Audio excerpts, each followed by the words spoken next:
بسم اللہ الرحمن الرحیم۔ السلام علیکم، نور اللہ آپ کی خدمت میں حاضر ہے۔ ایک تصویر نے حکومت کا مستقبل اور مستقبل کی ورکنگ کا جو پیٹرن ہے وہ بتا دیا ہے۔ وہ کیا تصویر ہے اور وہ کیا بتا رہی ہے؟ دوسری طرف کپتان لال پیلا ہو رہا ہے اور جیل میں پارٹی ہو رہی ہے، اور لابنگ جو امریکہ میں ہو رہی تھی، کیا پاکستان میں بھی ویسی ہی لابنگ ہو رہی ہے؟ اور خبر تو یہ بھی ہے کہ خواجہ آصف کے پیچھے کون ہے؟ دونوں صورتوں میں، ایک ہوتا ہے نا پیچھے پڑے ہوئے ہیں اور پیچھے رہ کے اس سے کام کون کرا رہا ہے، اور خواجہ آصف کا مستقبل کیا ہوگا؟ ان سب چیزوں پہ میں آپ سے بات کروں گا، لیکن سب سے پہلے آپ کو بتاؤں کہ پڑھے لکھے بندے کو پھینٹی پڑ گئی ہے، ٹھیک ہے نا۔ پچھلے دنوں ایک سروے کے حوالے سے بڑا شور مچا کہ جو پڑھے لکھے لوگ ہیں انہوں نے کن کو ووٹ دیا ہے، اور جو کم پڑھے لکھے لوگ تھے انہوں نے کنہیں ووٹ دیا۔ اور ظاہر اس سروے کے مطابق یہ تھا کہ پی ٹی آئی کو پڑھے لکھے لوگوں نے ووٹ دیا، اور جو کم پڑھے لکھے تھے انہوں نے مسلم لیگ نون یا پیپلز پارٹی کو ووٹ دیا۔ اچھا، کیا کس حد تک سروے تھا؟ سروے ظاہر ہے ایک چھوٹے سیمپل سائز کے ساتھ ہوتے ہیں، اس میں بہت بڑا سیمپل سائز نہیں ہو سکتا، دنیا بھر میں جس طرح سے ہوتے ہیں ویسے ہی ہوتے ہیں، لیکن ہمارے ہاں کیسے ہوتے ہیں وہ اس سے بھی تھوڑا سا مختلف ہوتے ہیں جیسے سرویز ہوتے ہیں۔ اور میں ہمیشہ تمام سرویز پر ہی میرا یہی پوائنٹ آف ویو ہوتا ہے، لیکن اس پر تو خاص طور پہ تھا کہ یہ جو کچھ بھی ہو رہا تھا یہ بڑی عجیب و غریب سی کہانی تھی۔ بہرحال اس سروے سے ہٹ کے تازہ ترین خبر جو پھینٹی والی ہے پڑھے لکھے کو، وہ ہے گورنمنٹ کالج لاہور کے ایک اسسٹنٹ پروفیسر کو پھینٹی پڑھنے کی کہانی۔ ایک اسٹوڈنٹ نے انہیں آ کر ان پر فائلیں ماری ہیں، ان کے بال پکڑ کے نوچے ہیں، باقاعدہ پکڑ کے انہوں نے جیسے نا گرا لیا، اور اس طرح سے، اور وہ ایک ہی بات بول رہی تھی۔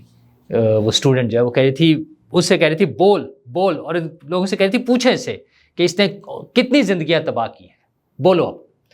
تو ہمارے ہاں اس طرح کے مسائل ہمیشہ سے رہے ہیں، اور اچھی بات یہ ہے کہ اسٹوڈنٹس کو بولڈ ہونا چاہیے، بجائے کسی ظلم کو، ہراسمنٹ کو برداشت کرنے کے، خاموش رہنے کے، اس پر آواز اٹھانی چاہیے۔ یہ آواز اٹھے گی تو چیزیں ٹھیک ہوں گی۔ مطلب یہ جو کچھ ہوا ہے یہ کوئی اچھی بات نہیں ہے، قابل شرم بات ہے، نہیں ہونا چاہیے تھا، 1% بھی نہیں ہونا چاہیے، لیکن چونکہ ہو جاتا ہے، بہت سی جگہوں پر ہو جاتا ہے، بہت سی دنیا کے حصوں میں ہو جاتا ہے، لیکن پھر اس پہ کارروائی ہوتی ہے اور لوگوں کو سبق ملتا ہے کہ اس طرح کی حرکت نہیں کرنی۔ ہمارے ہاں عموماً ہم جو طلباء کے ساتھ زیادتی کے واقعات، اس میں دینی مدارس کو اور مساجد پر اس پہ عموماً تنقید ہوتی ہے، اس طرح کے مسائل جب وہاں نظر آتے ہیں، لیکن حقیقت یہ ہے کہ اس طرح کا کوئی واقعہ، ہراسمنٹ کا، سیکشول ایبیوز کا، فزیکل ایبیوز کا، فزیکل ٹارچر کا، یہ صرف مدرسے اور مسجد میں نہیں، وہ اسکول، کالج، یونیورسٹی اور انگلش میڈیم، بڑے ماڈرن قسم کے جو تعلیمی ادارے ہیں وہاں بھی ہو سکتا ہے۔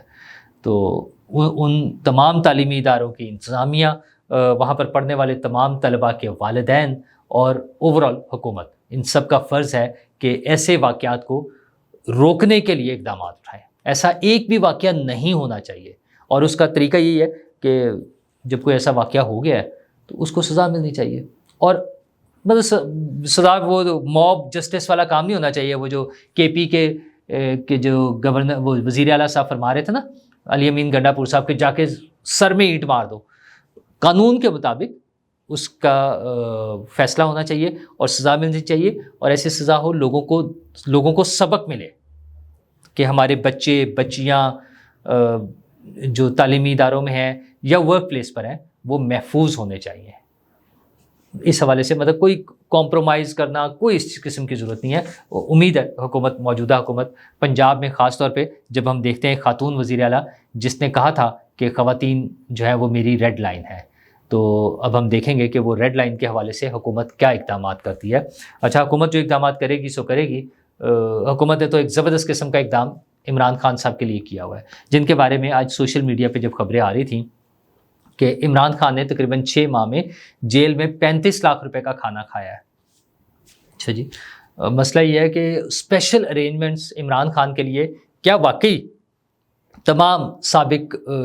صدر یا وزیر اعظم یا ان کے لیے بہت زیادہ اس طرح کا پروٹوکول کے مطابق قانون میں درج ہیں یہ چیزیں؟ اگر تو ہیں پھر تو ٹھیک ہے، اور اگر نہیں ہے تو پھر عمران خان کے لیے امتیازی جو اضافی لاڈلے والا سلوک ہے وہ کیوں ہو رہا ہے؟ کیا ابھی بھی کچھ لوگ اس کو سسٹم میں سے سپورٹ کر رہے ہیں؟ ہاں، اگر آپ گھر کے کھانے کی اجازت دے دیتے ہیں اور گھر سے کھانا آ رہا ہے، پھر وہ جو مرضی وہ چاندی کے ورق میں لپیٹ کر اور سونے کی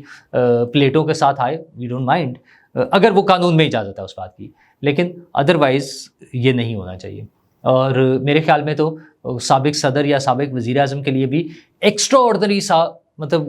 اتنا زیادہ امتیازی سلوک نہیں ہونا چاہیے جو اس کیس میں ہمیں نظر آ رہا ہے، وہ تمام کے لیے، میں پرٹیکولرلی عمران خان کی بات نہیں کر رہا، کوئی بھی ہو ان کے ساتھ قانون کے مطابق سلوک ہونا چاہیے، اور قانون میں بھی اگر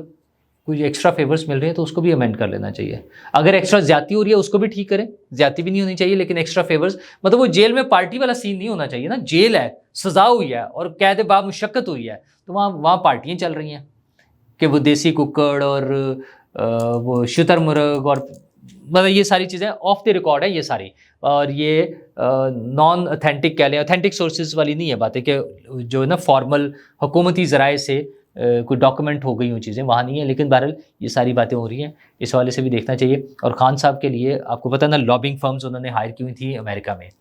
اور وہاں پر انہوں نے بڑی لابنگ کی ہے، اور اس کا تھوڑا بہت وہ نظر بھی آیا۔ ویسے تو اب لوگ یہ بھی کہہ رہے ہیں کہ وہ بے گھر لوگوں کو کوئی $200-400 دے کر بھی وہاں پر لے جایا جا سکتا تھا ایوان میں سوال اٹھانے کے لیے، جو کہ کل ہوئے عمران خان صاحب کے حوالے سے، لیکن بہرحال عمران خان صاحب کی پاپولیرٹی اپنی جگہ ہے، اس سے انکار نہیں کیا جا سکتا، وہ پازیٹیو ہے، نیگیٹو ہے، وہ تشدد والے اور لڑائی جھگڑے والے ویوز کے ساتھ ہے یا کیا جو بھی ہے، بٹ وہ ہے اپنی جگہ ہے۔ وہاں پر جو لابنگ، جو ہیئرنگ ہوئی تھی اس کے دوران باتیں ہوئی ہیں، اور وہ باتیں اب پی ٹی آئی کو پسند نہیں آ رہی ہیں۔ ان کے بیرسٹر گوہر جو اس وقت پارٹی چیئرمین ہیں، ڈمی پارٹی چیئرمین کہہ لیں، ان کا کہنا یہ ہے کہ ڈونلڈ لو جھوٹ بول رہے ہیں۔ اچھا، ڈونلڈ لو جھوٹ بول رہے ہیں، اور عمران خان صاحب تو سب ظاہر ہے سچ ہی بولتے ہیں، ہم نے ہمیشہ سنا ہے ان کے اتنے ڈھیر سارے سچ تو ہمارے سامنے ہیں، تو انہیں ڈونلڈ لو کی باتیں جھوٹ لگ رہی ہیں۔ لیکن ان سے وہ سوال بھی پوچھا گیا کہ علیمہ خان صاحبہ نے تو کہا تھا کہ ڈونلڈ لو کے خلاف ہم کیس کریں گے، تو وہ کیوں نہیں کیا؟ تو انہوں نے کہا وہ ان کا فیملی ایشو ہے، مطلب عمران خان کی طرف سے یا عمران خان کے خلاف ہونے والی بات پہ جو کیس ہونا تھا وہ اب فیملی ایشو ہو گیا۔ مطلب یہ ہے کہ وہ امریکی عدالت میں نہیں جائیں گے، کیونکہ انہیں پتہ ہے بہت ہیوی قسم کا فائن ہو جائے گا۔ وہ پاکستان کی عدالتیں نہیں ہیں کہ جو کہیں گے گڈ ٹو سی یو، اس میں مرسڈیز میں بٹھا کے لائیں اور دیسی ککڑ پکا کے کھلائیں، وہ نہیں ہوگا۔ وہاں پہ قانون کے مطابق، انصاف کے مطابق فیصلہ ہو جائے گا، اور وہ عمران خان صاحب کو وارہ نہیں کھائے گا۔ اس کے علاوہ بھی ان کے ڈونلڈ لو تو چھوڑ دینا، وہ جو لابنگ وہاں پر ہو رہی تھی وہ مجھے یہاں پر بھی نظر آ رہی ہے، پاکستان میں بھی، کیونکہ اب ہمیں سٹوری سنائی جا رہی ہے کہ عمران خان صاحب سے ان کے پارٹی کے لیڈرز جب ملنے جاتے ہیں، اور ان میں سے کچھ لوگ انہیں کہتے ہیں کہ خان صاحب ذرا ہاتھ ہولہ رکھ لیں، باقی پارٹیوں کی طرح ڈیل کریں اور آ جائیں، تو خان صاحب غصے سے لال پیلے ہو جاتے ہیں، اور وہ کہتے ہیں میں مر جاؤں گا، میں باہر نہیں آؤں گا، میں کوئی ڈیل نہیں کروں گا، وہ نواز شریف کی طرح ڈیل نہیں کروں گا۔ بھئی واہ، عمران خان صاحب کے درجنوں ایسے بیانات موجود ہیں جس میں وہ بتاتے ہیں میں تو 18 مہینے سے انتظار کر رہا ہوں، کوئی مجھ سے بات ہی نہیں کرنے آتا۔ تو اور یہ خان صاحب کے بیچارے کی بدقسمتی ہے کہ کبھی باہر سے کوئی نہیں ان سے بات کرتا تھا، اندر سے بھی کوئی نہیں بات کرتا، تو وہ جو ان کے سورسز تھے، وہ جو انہیں کندھوں پر بٹھا کر لائے تھے، انہوں نے بھی ان سے بات کرنی چھوڑ دیا۔ اس بات کا عمران صاحب کا افسوس بھی ہے، غصہ بھی ہے، فرسٹریشن بھی ہے، اور اسی دوران میں وہ ساری باتیں چلتی رہتی ہیں کہ جناب وہ باہر چلے جائیں گے، امریکہ اور انگلینڈ چلے جائیں گے۔ مارچ میں تو ہمارے کچھ دوستوں نے، اور بڑے سینئر صحافی جو کہ عمران خان صاحب سے بڑی محبت بھی کرتے ہیں، ان کا کہنا تھا کہ مارچ میں عمران خان صاحب اپنے گھر پر ہوں گے، جیل سے چلے جائیں گے۔ اچھا، 10 دن رہ گئے ہیں، تو دیکھتے ہیں ان 10 دنوں میں کیا واقعی عمران خان صاحب گھر چلے جاتے ہیں، اور کیا واقعی اس طرح سے ڈیلز ہو رہی ہیں۔ لیکن مجھے نہیں لگتا کہ ڈیلز ہو رہی ہیں، لیکن بہرحال ساری چیزیں بہت سموتھ بھی نہیں چل رہی ہوتی ہیں۔ خواجہ آصف کی جو تازہ ترین کارروائی ہوئی ہے، میں اس کو کارروائی ہی کہوں، واردات، یہ چلیں جو بھی کارروائی کہہ لیں چلے، کہ انہوں نے بیان دیا ایک جنرل فیض اور جنرل باجوہ کے حوالے سے کہ ان کو پارلیمنٹ میں بلایا جا سکتا ہے۔ اچھا، اتنی سی بات پر وہ معاملات اس حد تک چلیں گے کہ ان کو دھمکیاں بھی مل گئیں، اور اب تازہ ترین ان کا بیان آ گیا ہے کہ میں ریٹائرمنٹ لینے کا سوچ رہا ہوں۔ اچھا خواجہ صاحب، آپ اتنے پیار سے سوچ نہیں رہے، یہ ہو سکتا ہے کوئی اور سوچ رہا ہو، اور آپ کو لگا ہو کہ یار ان کی سوچ پوری نہ ہو جائے تو میں پہلے سے کہہ دوں۔ ہم نے خیر اس طرح کی قربانیاں پہلے بھی دیکھی ہیں ہمارے ملک میں. پکڑے راحل شریف صاحب کی ٹیم اور جنرل ظہیر الاسلام گئے تھے، وہ جب وہ آئی تھی نا ریکارڈنگ پکڑی گئی تھی دھرنا اسکینڈل میں، تو قربانی اپنے وزیروں کی اور مشیروں کی اور اپنے لوگوں کی ہو گئی تھی، افسران کی. تو یہ پرانی روایت ہے، یہ کوئی نئی چیز نہیں ہے. ہو سکتا ہے باجوہ صاحب اور فیض صاحب کا نام لینے کی جرت کرنے پر خواجہ آصف صاحب کو کچھ بھگتنا بھی پڑ جائے. اچھا، لیکن حکومت آرام سے چلے گی، حکومت کو کوئی ٹینشن نہیں ہے، یہ جو موجودہ سیٹ اپ بن گیا نا. اچھا، لیکن اس میں ہاں ایک اور چیز بھی میں نے شاید کل بھی ذکر کیا تھا. اعظم نذیر تارڑ صاحب کا بڑا مزدار بیان تھا. انہوں نے کہا تھا ہم انہیں بلا ہی نہیں سکتے پارلیمنٹ میں. مطلب ان کے خیال میں پارلیمنٹ کی بس اتنی سی ویلیو ہے کہ وہ سابق آرمی چیف کو اور سابق D G I S I کو بلا بھی نہیں سکتے کسی بات پر پوچھنے کے لیے. زندہ باد اعظم نذیر تارڑ صاحب، آپ بھی ریٹائر نہیں ہوں گے کبھی، آپ کا بھی معاملہ اسی طرح چلتا رہے گا. زندہ باد، آپ بھی جو ہے نا، شاباش، بہت اچھے جا رہے ہیں، fit, good to see you. ٹھیک ہے، لیکن حکومت بھارت صحیح چلے گی. وہ اس کی ایک تصویر آج آئی ہے. SIFC کا اجلاس تھا اور وہاں کی ایپیکس کمیٹی کی میٹنگ ہے. وزیر اعظم صدارت کر رہے ہیں اور ان کے ساتھ سابق وزیر اعظم انوار الحق کاکڑ صاحب بیٹھے ہوئے ہیں اور سابق کابینہ کے اراکین بھی موجود ہیں.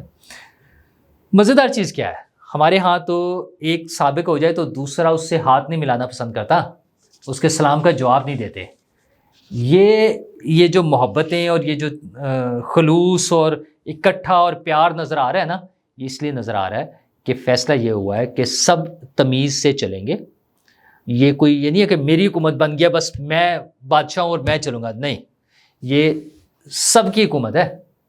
سب مل کے چلیں گے تبھی ہمارے مسائل حل ہوں گے. SIFC وہ فورم ہے اس وقت ملک میں سب سے بڑا فورم جو ہے لیجسلیشن کے لیے، ظاہر ہے پارلیمنٹ ہے، لیکن پارلیمنٹ تو آپ کو پتہ ہے نا، وہ اس کو بھی نہیں بلا سکتی، باجوہ اور فیض کو بھی نہیں بلا سکتی. وزیر قانون نے کہا، میں تو نہیں کہہ رہا، میرے خیال میں تو پارلیمنٹ سب سے پاورفل تھی. لیکن اعظم نذیر تارڑ صاحب وزیر قانون بھی ہیں اور بڑے قانون دان بھی ہیں. وہ قانون دان ہی کہہ لیں، قانون کے اتنے ماشاء اللہ اتنے بڑے وکیل ہیں وہ. تو انہوں نے یہ بتایا ہے کہ وہ پارلیمنٹ نہیں بلا سکتی ان کو. تو اگر وہ نہیں بلا سکتی تو سب سے طاقتور فورم جو ہے وہ SIFC ہے، جو اس ملک کے مستقبل کے فیصلے کر رہا ہے کہ پرائیویٹائزیشن ہونی ہے یا نہیں ہونی، FBR کے ذریعے ہم نے ٹیکس کتنا اکٹھا کرنا ہے، کیسے کرنا ہے، کن کن لوگوں سے کرنا ہے، ملک میں کون سی سرمایہ کاری آنی ہے، IMF کے ساتھ ڈیل کیسے ہونی ہے، ہم نے کیا پروجیکٹس لے کر آنے ہیں اور کیا نہیں لے کر آنے. یہ سارے فیصلے وہاں ہو رہے ہیں اور وہاں پہ شہباز شریف صاحب کو یہ نہیں ہے کہ میں اکیلا بن گیا ہوں، وہ ان سب لوگوں کو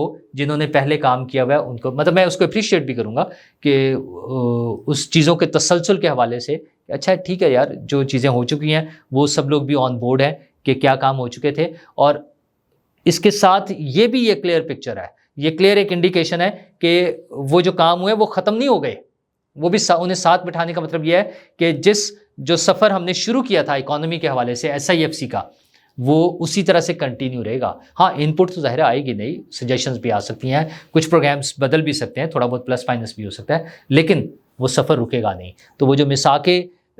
معیشت کی بات کرتے تھے سیاستدان، وہ مجھے لگتا ہے کہ سیاستدانوں کی اناؤنسمنٹ کے بغیر ہی ان اناؤنسڈ وہ اس صورت میں SIFC کی صورت میں ہو چکا ہے. اور دعا گو ہوں میں کہ جو بھی ہو پاکستان کے لیے اچھا ہو، اور پاکستان کے لیے اچھا ہوگا تو میرے اور آپ ہم سب کے لیے بھی اچھا ہوگا. شکریہ.